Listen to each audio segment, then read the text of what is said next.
Intel Extreme Masters Cologne 2015 as Ever leads 2-1 against QG. And of course, we didn't have too many matches this weekend, and not trying to read too much into it, but do you think that last game started to show perhaps the limits of QG's understanding in this meta where, they saw the Vayne pick yesterday and they're like, okay, there's a Mundo, we'll take the Vayne, but they're still kind of being played within Ever's hand? I feel like you need to kind of question the bans that QG come within. Like, for example, start off with the Bard. Even though Bard was open yesterday, Ever didn't opt in to pick it. I feel like the biggest issue in this particular series has been the Varus, has been Tristana. I feel like they should risk it and let the Kalista go and try it from there. Okay. Well, now that they are on the red side, do you think they could try to just take the Tristana away in their first rotation of picks? Yeah, they probably should if they end up leaving open the Ryze. And also like the Victor ban here, because Ever's on the blue side, so they cannot pick the counter matchup that they want, the Varus, and it's not being banned. So banning the Victor out here is probably like the best choice they can make, simply because of how blue side works, where you don't have the last pick to counter that matchup. And of course, Gangplank being banned, not surprised. I mean, we haven't seen it yet. Yeah. Really. So Dr. Mundo being banned, which tells me they maybe want to force a Lulu ban or Lulu first pick here right now. I think Ever's going to go for the Ryze first pick comfortably unless the Varus comes in. If the Varus ban comes in, I can imagine them going for the Lulu. But as long as Varus is open on the table, first pick that Ryze and go for the same strategy that worked out in this other game. It's like a bit of a bait too. They know that, okay, if we don't ban Lulu, we're gonna pick it up here right now because they're gonna pick the Ryze, and then it's like, okay, you have the Lulu, we're just gonna pick the Varus into it, and then we had our counter matchup, which is really good, and whatever wants to do probably here. Yeah, always a benefit of having just one step ahead, one extra counter pick. Banning a Ryze is better probably, and then picking Lissandra I think is a better choice over the Lulu too, just because of the the reason we mentioned right now. Yeah, the same thing where the Varus is still available. All three of you guys mentioned earlier, just the big benefits that Lissandra brings, especially in the current meta, and we've seen that time and time again so far in this tournament at the Intel Extreme Masters. Yep. Tristana Trundle? Tristana Trundle, of course, but with the Ryze ban, I think that the AD carry is not, I mean, there's like a lot more options right now on the table for the AD carries too, so maybe like a misfortune. I'm thinking simply because QG is going to end up with the Lulu eventually, most likely, because the combination of Lulu and Lissandra is not that nice, if I put it that way. Tristana, Lulu, you can do a lot of things with that composition, and it's not as weak as the previous comps, like the Vayne into the poke composition, because Tristana can kind of contest as soon as he reaches that BT. So I think a Rek'Sai pickup in that rotation should be a no-brainer, and the Trundle lock-in would be like really good too. Rek'Sai has been showing that he's like a better pick when Mundo is banned. Has been like really successful so far, and there you go. I like that a lot. Like Trundle, still flex it, of course, into the top or support role, but it should probably be the support anyway, because the bot lane matchup for QG is locked in, and it's probably not just a response, and maybe even have to see like a Fiora here from QG, possibly put that into like the Lissandra matchup. She actually has like good matchup in that regard, and jungle matchup, what else is open? I mean, QG probably gonna last pick Nidalee, right? But I was like the Nautilus mid. Oh, he's busting it out. To be fair, something that is worth mentioning is the fact that Kalista is open here. Kalista is open, depending on matchup. I feel like Tristana, Alistair is really good into Kalista, so that is like a double-edged sword. So QG's idea in the first rotation kind of makes sense with leaving Kalista open. Okay, and so this Nautilus mid, are we going to see it? Is it going to happen? I hope that Doinby plays it. Now, this is a specialty of his in the LPL. He hasn't pulled it out a ton, but I think he's pulled it out 3 or 4 times. Likewise, he played it in the LSPL alongside Maokai mid, so he's very familiar with kind of the juggernauts in the mid lane. Right. What he does, or what he used to do in the past, is he would run double Dorans and not max his shield, but put a couple of points early into his shield, and it just becomes this tanky nightmare. And then from there you go into your CDR, so you're constantly throwing out this disruption. The cool thing about Nautilus is his kit is just riddled with CC, because you're effectively getting CC not only through your hook and your displacement, your slow, but also on your auto attack, because you're able to get those staggers. Lulu is still open. Maybe it's Nautilus top against Lissandra. Yeah, I think Nautilus kind of solves the issue they had in the previous game, because Nautilus is very good into the Varus. I feel like the only reason Ever is hesitating here is because Nautilus provides that engage that they have been lacking. Yeah, they're looking at a couple other options. Of course, cast it in. Even if you do get ulti, you can at least get some distance away from you, get away from your team, of course. Make sure that not everyone gets knocked up. Yeah, wants the Sivir to have the spell shield against the Nautilus ultimate. Yeah, it seems like a QG at the very least succeeding in throwing a wrench into the cogs here. And it's not necessarily going to secure them a victory, but it's definitely making Ever think a little bit and have to play a different ball game than they did in games 2 and 3. I just hope someone just brings out an AD mid against the Cassidy. I just want to finally see it because I wanted them to just send the Nautilus top. I just want someone to bust out something. You don't know like about the infamous attack speed 80 Nautilus? Just swinging his anchor around. Trinity Force. It's for QG, it's much more a mid pick than it is a top lane pick. It was really elite in the LPL that utilized Nautilus top. I mean, it could technically go into V's hands, but I kind of feel like he's still feeling the Fiora. Just pick the Lulu, man. Yeah, the Lulu's still open. I mean, it would be surprising to see it slip all the way through. Has to be Lulu. Has to be. Oh, whoa. Ooh. That's not something we considered at all. To be fair, Ever's composition is relatively low range. While Trundle is good against anything that doesn't have any kind of escape. Right. I feel like that's what we've been saying about Trundle all week. So at this point, Cassiopeia is facing a very low range composition. Maybe we'll see a 5-man Petrifying Gaze at some point. And Doinby can play this champion. He showed it off excellently against Invictus Gaming and managed to, I don't know if he picked up a Quadra or a Penta in that game, but he did some work. Yeah, and like you guys said, composition-wise, this is kind of set up as well as it could be for a Cassiopeia towards the mid to late game whenever those team fights happen. Then rounding it out now with Alistar going, of course, into the bottom and Nautilus going all the way to the top. How do you see this? Wrench still successfully thrown into the cogs of Ever? Well, Ever is not going to go for the double TP too, which tells me that they actually want to win the early game against that comp and maybe pressure the Cassio out. It's like a game plan here right now. Okay, we have that Ignite. We want to play around the mid lane, make sure that Cassio gets to level 3 safely, solve the issue of Cassio having that free lane that she shouldn't have. And the problem I see is if that composition from QG falls behind, then Ever can just roll over them pretty much. All right, well, hopefully for QG fans out there, QG is able to hold on to that game and get to the point where they want the fights that they've been looking for. But if not, Ever may very well become the champions here in Cologne. We'll find out as we go into the next game.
Hands as we head into this fourth game, and it is match point forever. But this draft phase is different than any other we've seen all weekend. And surprisingly, it's QG that throw the flexes, specifically the Nautilus. Doinby's reputation for mid lane Nautilus precedes himself, but it's a smart flex. And surprisingly, let's track back and think about how Lissandra played out last game. Of course, it's going to be Lissandra versus Nautilus in the top lane. Lissandra basically stood next to the double AD, ulted the first person that came, and played a peel role. Guess who can do that very similarly, but be super tanky? The Nautilus does it just fine. Right, but I'm really more interested in seeing how this mid lane plays out, because that Cassiopeia was one of the most unexpected things. They thought they had it locked up against 2NB, knowing that he was going to take the Nautilus mid. Instantly, boom, swapped for QG, and they are pulling out all the stops to try and take this to game number 5. And you said it right. We are onto the rift here. It's going to be Eva in the blue. And on the red, it's going to be QG. Their last chance to get a win here.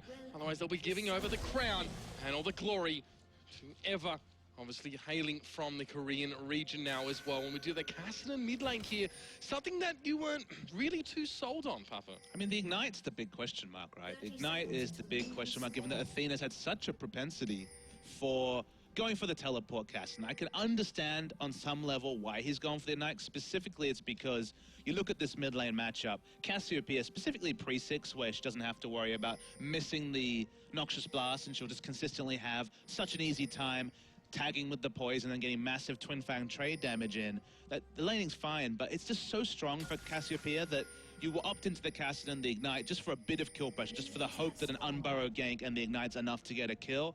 But apart from that, it's going to be just panic stations in the early game, trying to relieve pressure for what will be a very one-sided mid lane matchup. It absolutely has to be. And Ares has just shown that as a jungler, he is not nearly as proactively aggressive as Swift. He's been set behind every single game this series.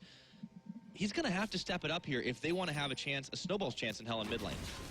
Well, going to be taking away the Grop here to kick things off, and what we can see as well, it doesn't seem to be any strange lane assignments as well. We're going to have that 2v2. Of course, Loken going for that Sivir this time around. Not obviously being able to play that Tristana as TNT has snapped that one up for himself. Definitely no Vayne anywhere to be seen in this particular game. Take a look at how this one starts off. 2NB actually takes a little bit of damage, but he trades it right back to Athena. He's just got this range advantage. They can't deal with him. Backs right up to his minions. He knows he can take the plays. He's even got sustain. They both start with the Corrupting Potion. I really want to see this early jungle pressure out of Ares, but he's got to be able to change it up. Absolutely, and Swift, we saw one game where he just got massively ahead as nearly 6-0, 7-0, something along those lines before he started to feed some global gold over to the enemy team. It didn't matter much in the end, such was the power of the 2v2. That's going to be the exhaust and flash. 2 exhausts here, flash forward. Heal is going to be used, and there's the first blood to pick up for Key. And there's no jungle pressure to be talked about there, just a 2v2 death. You should never see this at the top level competitive play. All in was TNT. We talked and alluded to his reputation as struggling in lane and dying on Tristana, still level 1, and going to lose a lot of CS to the turret. But now Swift is coming up to the top side, see if he can equalize as they get crazy, but he also is going to bail himself out. Swift's going in. He's going to be able to catch this as well. Flash is burned for all and sundry, but at the end of the day, Swift is going to come up with the goods. And just unfortunately paying for pushing too far in the lane. You have a big early wave pushing advantage as Lissandra, but if you take it at a bad time, if you disrespect the fast clear of an Italy, you pay the result, and this is just the beginning. Eris, this is his job. Relieve pressure from the Cassidy. Swift, though, is looking to apply even more. He misses the Javelin toss, but Ares and Athena are so low in this lane. 2NB is having such a great time of it. Even though he's out of mana, he can keep getting it back. And let's talk again about the pitfalls of pushing in top. We mentioned that Ares, his job is literally to be a support for mid lane. Is to stick around mid lane, use the Tremor Sense, see what's going on, make sure the Cassidy gets it out of laning phase without too much of a disadvantage. Why then is Lissandra, are you pushing? That's the big question. You can see they're rotating multiple people through mid just to try and get that CS. Swift is back, though. Still there. Well, I mean, we see Key rotating towards mid to try and help it. Oh, just missing that Javelin, and Swift is just going to back away there. Look at all the resources being devoted to mid lane forever just to keep Athena alive. And at the same time, if you know that's your game plan, don't push in the top lane. Just CS, just wave clear, stay back, because you're not getting any jungle help until maybe level 6 where there's kill pressure from Eris. I just think it's so interesting that every single game we've seen in this series, it's been the same trend. Ever trying to push out in the top, QG trying to push out in the bottom, punished on both sides. Swift is looking to come up again. Nautilus grabs him in on the dredge line. Crazy, he can't get out now. Oh, he's slowed up by far too much. Ring of Frost was there to try and keep V at bay, but Swift was always going to be there. And we've seen this before, but now in the bot lane is going to be TNT forced to rocket jump away, and TCT caught in the mix of little bit here as well. Of course, tanking is not really available to him now. Hasn't hit that 6, but a teleport coming in behind. ESC went so deep on the bot lane, this might turn against them. Looking for Key, but in comes Ares this time. Another teleport, a double teleport. They want to make this a fast one, a full team fight to start it off as Crazy goes around the side. Twinbee gets blown up, and now TNT's jumping through to look for Crazy. Turns his attention back to Key as V's right there. Can they finish the fight? Looks like it's going to be the disengage. But Crazy, though, is caught here a little bit. He's got to get away, and V is there with a dredge line, and there's a Ring of Frost, but the knockup comes Crazy in the wrong place at the wrong time. He's gifted the Key over to TNT, one that I guess he had no business even getting for himself. But there you have it, a messy fight indeed. But QG come out with the goods. The target selection was actually really good from QG. You noticed that Lissandra was overextended, but they didn't try to kill her. They knew she was a free kill on the backside of whatever they could get between Loken and Key. Double teleport versus single, a level 4 Kassadin. That's just a fight that Ever just mathematically couldn't win. So they lose big there, and that's just the reality. They tried to put their resource in the Kassadin basket and then still decide to fight him bot.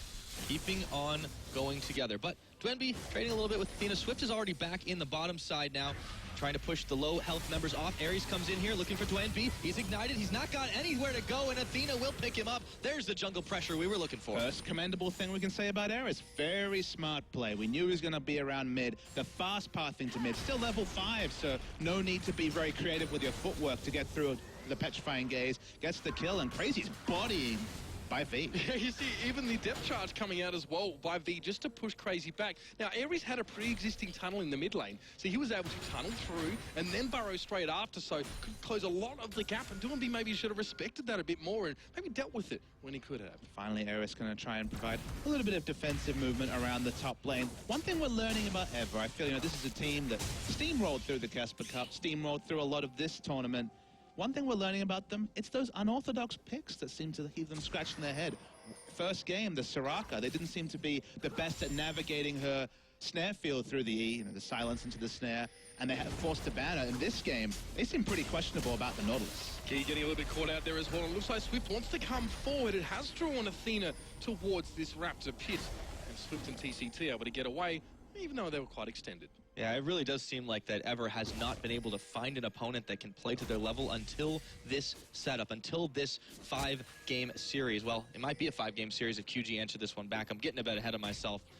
But for right now, both teams are really making these little mistakes. They're being punished back and forth. So far, QG have been on the upper hand, but that could change the turn of a dime. You see Ares looking to go around the side and repeat the gank that he just succeeded at in the mid lane. No Ignite this time, but they play this could work. Swift is here. Twinbee's not mobile, but it's going to be the counter gank coming in. Swift is there, but Twinbee's taking so much damage. It's going to be traded back and forth. And now the junglers are going to have it out of 10 paces. But Ares is going to take a couple steps back, realizing he's a little bit outclassed in the damage department. Athena actually used the flash to re-engage. I think Ares had it all locked up, so I'm not really sure about the re-engage in the 1-for-1 overall. Seemed unnecessary from Athena. No, trigger happy fingers though, and they're using those summoners so quick to try and make sure they lock it up, but possibly a bit of miscommunication to not be able to be on the same page. Ares, however, made a good play, back up to the top lane. V is still assailing Crazy with so much force. It's massive CS differential. That early gank pressure from Swift has turned this lane completely in favor of the Nautilus. I mean, the Lissandra just really has no place in this lane. 0-3-1. It's much the same story as the Rise earlier in the series. Nothing, unfortunately, that Lissandra can do. It's a champion that has point-and-click CC, able to interrupt the glacial path and stop her from getting away. And the CS advantage, it's 30-ish, and it's going to grow. And it's a null magic mantle as well as those Merc treads already completed here. So V's already expended in towards that magic resistance department. Going to make it harder for Crazy to make any of the damage really stick. Definitely going to be a champion they're going to try and ignore and kill the rest of, because it's going to be a big tank, at least from what we can see. There's always the option to go Road of Ages, but certainly doesn't seem to be indicated by V's build. Ares is coming up to the top, but V knows something's up, and he immediately dredges his way back to safety. Yeah, forever, they have got a lot of things to worry about now with the 2-0-1 Nidalee. Swift starting to have flashbacks to that last game. He played it. This time, it's going to be a Dragon started up by QG Reapers, and there is no response whatsoever. Again, it has been deprioritized for the most part, but these two teams know the value when they can get it for absolutely nothing. Kassadin, to his credit, is up in CS, so that's something, and that means Ares has succeeded in that. Swift and Ares meeting each other. Swift's pretty low, so going to have to back away.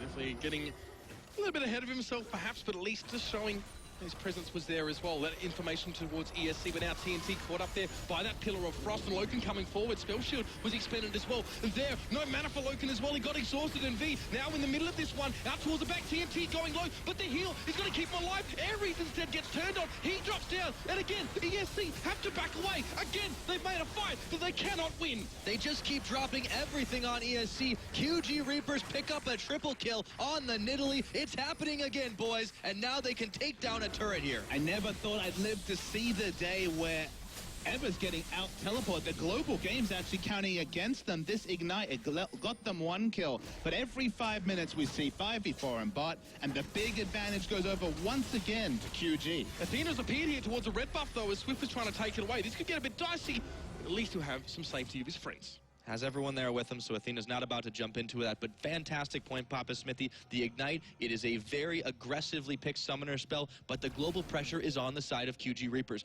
That alone effectively enabled that entire massive fight to swing QG's way. Honestly, Ares just can't afford to make plays anywhere other than mid, because the moment it's in any other lane, and they're just going to get completely outnumbered. It's happened twice already this game. First time, understandable. Second time, it's just disregarding their win conditions, because for once they're behind in globals, and they're paying for it.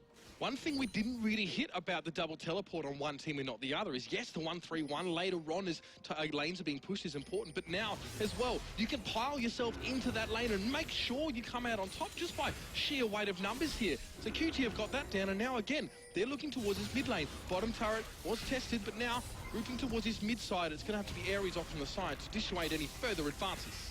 QG try to get the siege on, but this time it is ESC Ever able to push them back. Really interesting to see how this Tristana on TNT's side is really differed from that of Loken's. He's definitely a little bit less aggressive, but nonetheless still had fantastic results. 2-1-3 is a great start to this one.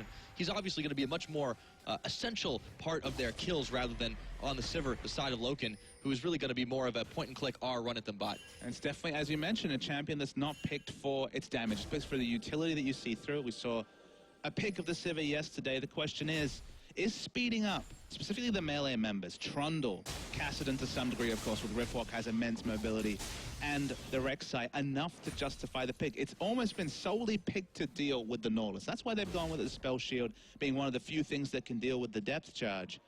But it's a lot to invest for, you know, moving Loken away from a carry, and Loken's been one of the cornerstones, specifically of their run at IEM Cologne. Precisely. It's not worth when you invest in protection for your AD carry, but then your AD carry just becomes not a useful target. There's not much there. But speaking of useful targets, Swift is right on to Crazy. Here's the dive here as well. It's being dragged out a little bit there. Crazy, cleverly enough, there's going to Frozen Tomb himself, forcing the away. He still has half coming out, and there's minions to take it up as well. As soon as they put the damage on, got me a quick flash away. Depth charge was down, but there's no chance to capitalize. Had to make that fancy footwork to get out of harm's way. Nonetheless, a big wave going to be pushing for QG. It's missed out now by Crazy, and ESC Ever going to turn their attention to mid because they can't stop anything up top. Oh! That's pulverized towards Athena. He got himself caught a little bit too far forward. The Buster Shot actually assisting him there, enabling him to get out of that Crucible. A little bit of back away, though. They're just trying to pile into mid lane. The wave clear from Crazy, it's good. From Sivir, it's good. But with one person poked out, they're trying to just have weight of numbers to take this outer turret. Clear the wave, though, with the Sivir Boomerang. Not too bad. TNT steps a little far forward, looking for Loken here. Has more damage. You can't spell shield anything from the Tristana, though he takes a few turret shots on the backside of it, healed up by the Nidalee. You can see the pressure that QG are able to apply now. Shoes on the other foot, to be honest. Ever had the incredible siege ability in that last game, but of course, the Nidalee being in the mix there for QG is going to give them a little bit of that themselves. TNT now being on Tristana. They can do this. They want to pressure, and they want this turret badly. 2 games in a row, they had the double AD factor, just win a game inside. They don't have it this time. They also don't have the global advantage. There's a lot counting against Ever. A lot of their previous win conditions, a lot of their previous trends have been abandoned in this draft. You have to be able to adapt in a best-of-5 series, and QG, despite being down 1 game in this series, it is Ever's game to take it all the way and take this final here in IEM Cologne Season 10. But QG are looking like the ones that want to take it all the way to Game 5. 3k gold difference between these two teams. It was the one turret coming up for QG, and as well, Essence Reaper now being finished here for Loken. A few of those items starting to creep in here as well, but definitely a lot of focus towards the movements of these teams in 3s and 4s and in 5s. And this is the part of the lane where things get a little bit better for the Kassadin. Doesn't quite have the Rod of Age. It's actually quite a late timer now. We're sitting at 40 minutes 30, was forced to move away from finishing that item, picking up the amp tome instead, just because of back timings. Athena's at the point now where with Riftwalk isn't as easy to all in, barring some jungle help, so able to just pile on the CS. Been about 10 to 15 CS advantage for the majority of the lane. Credit Eris for that early, and now just the scaling of Cassidy in this matchup. Yeah, so much damage is going to be coming out of these two, though, the later the game goes on. Cassiopeia picking up that blue buff will have the aspect of the Serpent stacks going in favor of her. But for the Cassidy side, like you mentioned, there's still that Ignite. Yes, they don't have the global pressure, but he's got extra damage from that. He starts to be able to trade more effectively versus the less mobile Cass. And for the rest of QG, they're going to have to watch out for Athena. The way this one goes, Ares moving up to the mid now to try and help out and alleviate some more of that pressure.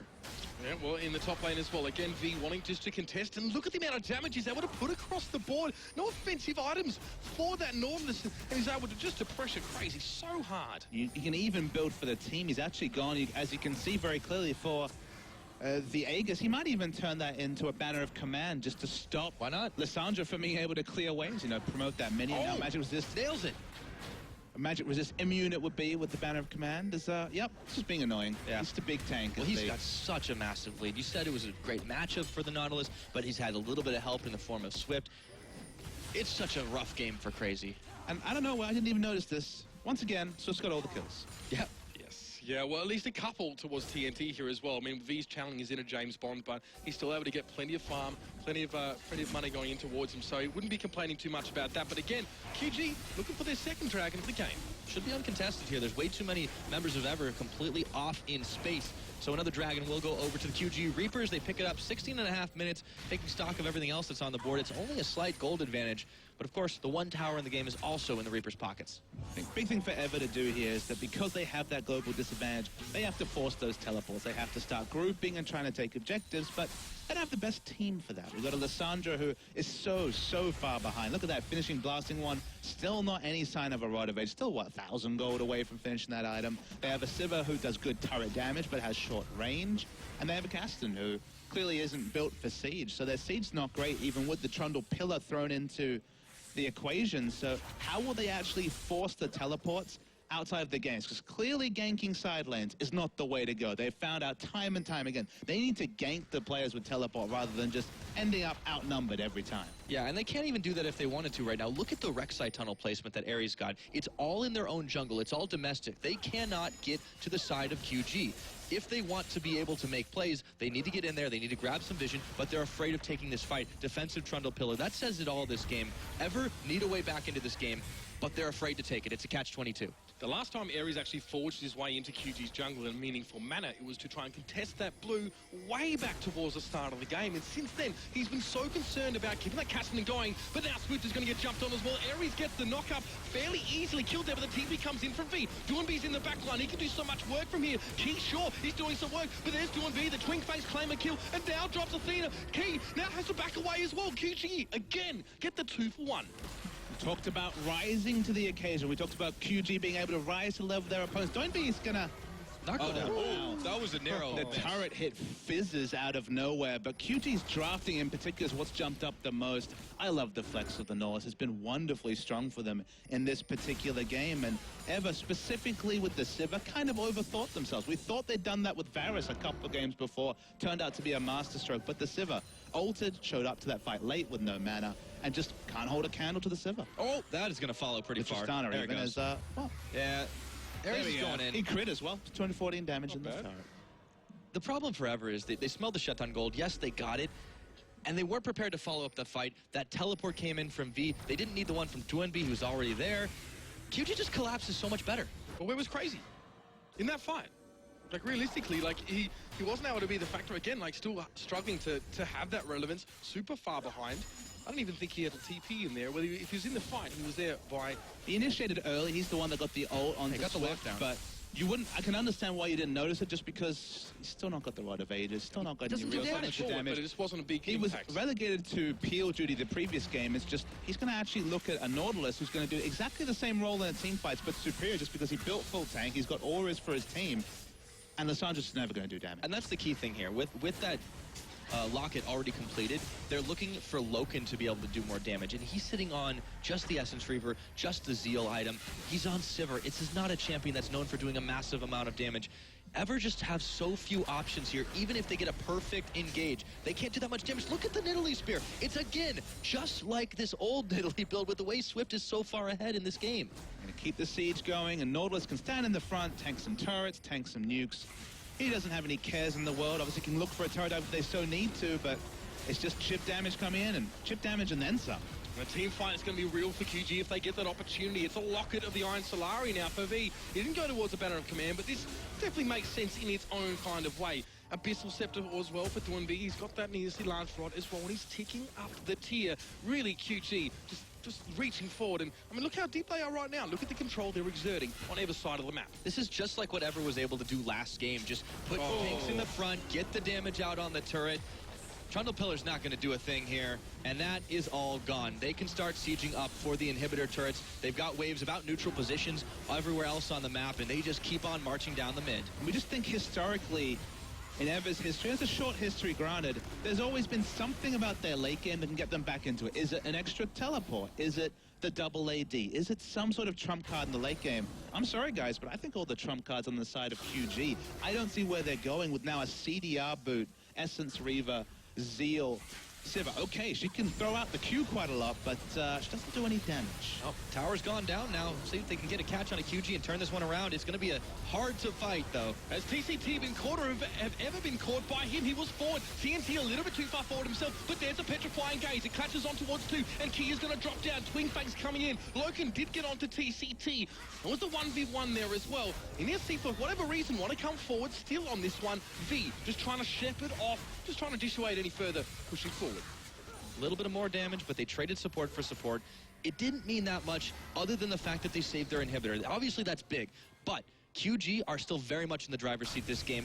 Ever have not found a way back into it. And as you said, Papa Smithy, they don't have that many options. Sure, they've got cooldown boots on the Sivir, but sure, you can press Q, you can press R. If you can't do the damage, what's the point? And that's only the Castellan, right? Castellan's their only late game insurance. Lissandra, she's never going to hit late game. She's got a 20-minute Rod of Ages. Well, there's a Locket already, too. Exactly. The 20-minute Rod of Ages, she's just it's a champion that's more known for the CC late game rather than any sort of semblance of burst. It's early burst into just consistent CC in the late game. She's basically a non-factor. Rek'Sai, again, CC bot. Trundle will do his thing, but the Sivir, it's just so far. I mean, Infinity Edge, Rapid Fire Cannon, Berserker Greaves to 40% CDR coming through from the Sivir, a champion that's already, as you mentioned earlier, not known for her damage.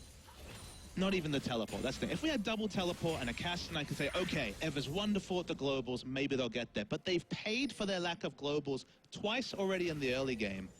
And this Ignite, don't think it's going anywhere. And QG marched forward here as well. They literally traded one Javelin for a tower just then. That's all they had to do. With Loken so low, Ever had to back away, and the pressure keeps mounting at Dragon. Another one will be picked up. This will be number 3, a little extra mobility. They don't really need to go towards that 5th Dragon because they have so much pressure offensively. Again, doesn't cost them anything to take it. It's just picking it up off the shelf while they march towards this bottom side.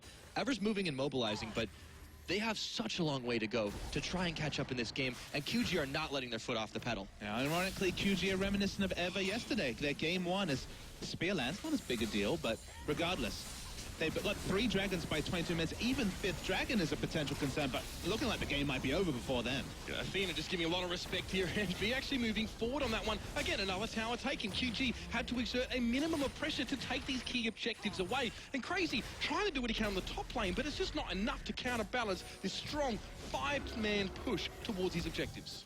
Even more pressure being exerted. They turn towards the mid side. TCT gets the knock-up and the knockback. Ares has to burn his flash. They focus onto Key now, and this is going to be trouble forever. TNT with another. That's it. He got subjugated and taken down very quickly. And ESC again want to give ground, but Doinb might not let them. He does get Frozen Tomb there, and Crazy gets the damage across the line. But TCT is in. He gets the head back towards Loken. There's nothing. A spell shield isn't going to be enough to keep you alive in that situation. It's a 3-for-2 trade. A messy one, but QG, they get what they came for. Yeah, they get the inhibitor like you mentioned, and they picked up the kills as well. I love the dying headbutt by TCT to condemn Loken to death. All he can do is wave clear. That's all he wanted to do in that particular situation if he could have lived. But again, gives up his life, Athena starts to clear out these creeps. Every single trade from that double teleport early has gone in the favor of QG. And this is the big problem. Not only is there the double teleport advantage, Crazy isn't even using it. He was up on the top side trying to push the wave in the top. He eventually just backs after they'd already lost the bottom tier 2. They still couldn't hold on to their inhibitor in the middle.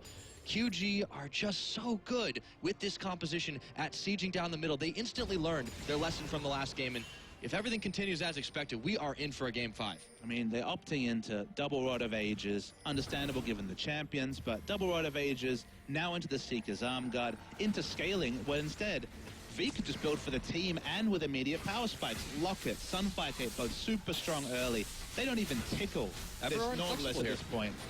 Everything is working through for QG. They've got everything they're looking for, and they just try to keep out mathematically clearing things as ever wait for some scaling.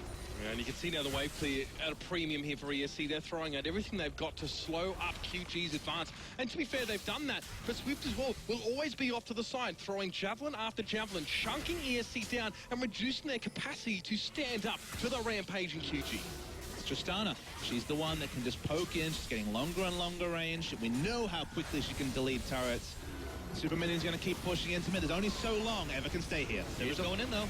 Here's the fight, and it's going to be Ares just knocked back again. The headbutts have been on point from TCT. A Frozen 2 for Crazy. He gets himself in the middle. Good disruption, but he's going to get splattered there. The double kill for TNT, and they're going to continue to come forward. TNT goes low, but he doesn't care. He's going to get yet another one. A triple for the man. And, of course, Swift getting involved where he had to. Doomby will fall, sadly enough, towards the tower. A ace for 2, and that's QG pushing forward. Yeah, they're going to bring in the Superman. They're going to take over this game, and guess what, gents? We're going to a Game 5.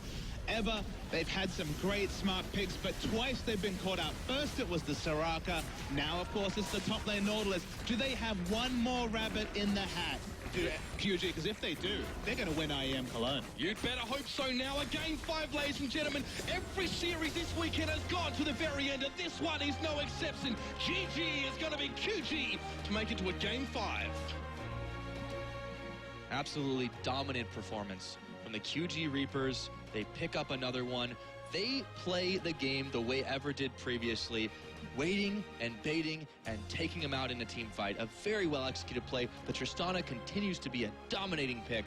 And if you're Ever, how do you bounce back from that loss? I mean, you just have to look back to the picks and bans, whether it was the fact that they had the summoner spells, the double teleport that worked against them. They didn't have it for once and they paid for that. Whether it comes to the champs, like they've been beaten by the flex champs, specifically the Nautilus. There's just multiple things they could do to tie them up the early game, because it felt like they were definitely primed to fall into some certain habits. And the moment the Swift went off in the early game, they just had no answers to bring it back. You know, it's funny. It's safe to say that by this point, these two teams are pretty evenly matched. And of course, so much emphasis being put on this pick and ban. Literally just the last game, we were saying, where's QG's response here? Ever seemed to have dominance in this pick and ban, but straight away, QG bounced back with some, well, quite innovative, ingenious as well, picks coming in. It's almost like they implied that obviously Doomby would be playing that Nautilus in the mid lane, but straight up towards V to pick up. Well, with all that, we're going to go ahead and send it once again back to the experts to break down game number 4. Thank you, gentlemen. And with that, I think the commentators put it very nicely. We were wondering, you know, during the draft, it's like, all right, so what do they do here to Nautilus? We hoped maybe, some hoped, some expected to be in mid. And then they pulled out that Cassiopeia. How did that all work out? We touched upon some of the benefits of it, but did it really come true as we kind of thought it would during the draft? And again, QG are pretty well established with Cassiopeia. They play a lot of Vayne. Vayne works really well with Cassie just because Vayne is such a short-range champion. Stands next to Cassie, it creates this zone of threats. You can't dive onto the back line. What's cool is the exact same thing is happening, but almost in the reverse. Because Tristana is so long-range, especially when she has rapid-fire cannon, against such short-range opponents, you're having the exact same problem where they can't get close enough to make a threat to this Tristana without that Cassiopeia being right there. And you saw that TNT and Doinby right next to each other in the team fights. Yeah, they were playing those team fights quite well. They weren't really losing out on very many of them at all. And on the other side, let's be honest, a lot of people are picking it up on the community too, is that not everyone on Ever seems as strong as they were yesterday. It is like I'm looking at Crazy, because throughout this series, even in the games that Ever have won, it was the Rise feeding, Lissandra feeding and doing engages that were horrible. This game as well, feeding.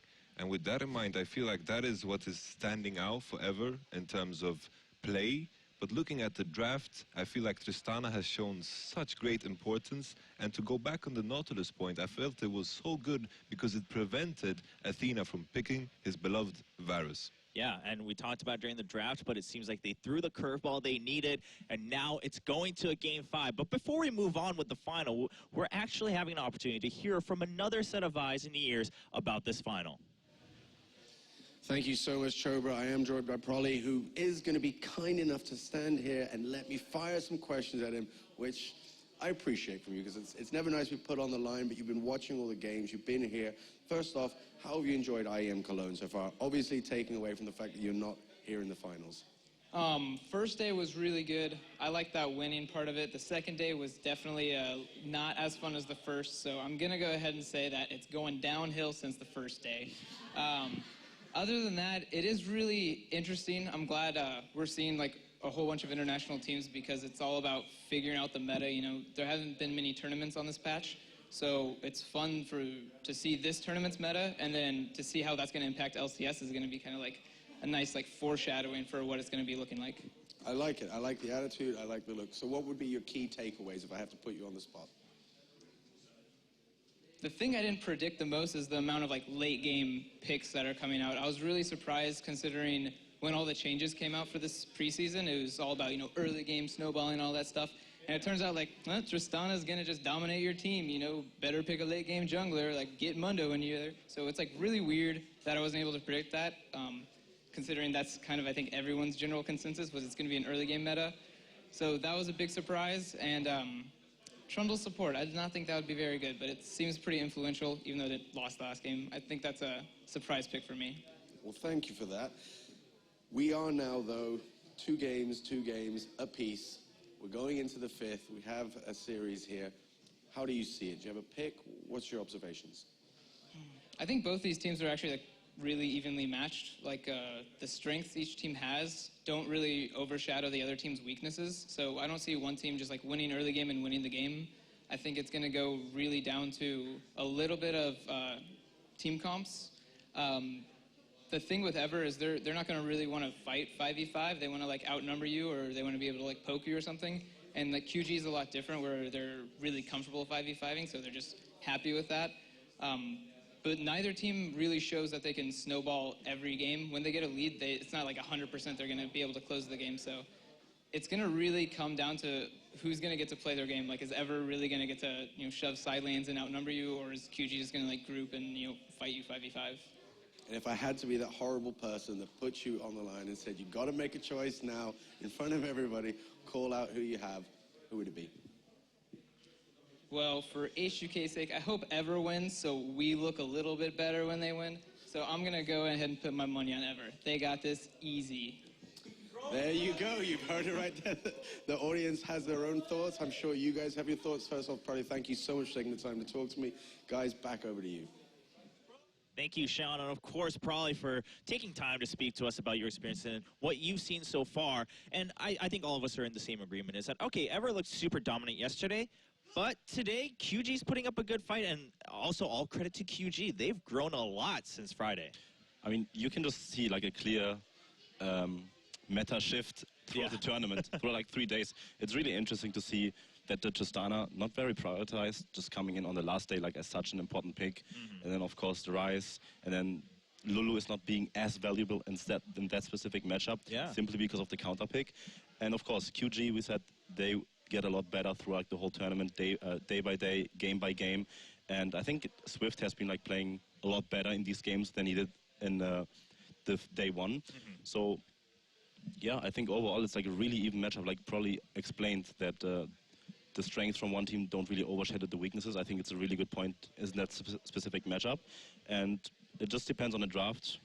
And, of course, what's going to happen. Like, can Ever pull out some trick here again, or is QG just going to go for that 5-on-5 team comp again and just win the game? Yeah, I don't know. Both teams, they seem to be a little bit pressed to really come up with another trick here and another mind game in the picks and bans. That is how they've been throwing wrenches at each other so far in the drafts. Well, we're down to Game 5. If you've missed any of the games so far, we're going to take a short break, and while we do that, you can go ahead and download the Score Esports app from the iOS App Store, Google Play. Check out all the news, the stats, the scores so far in the Until Extreme Masters, and keep up with the action action as we lead into the final game to find out who will be the champion this weekend.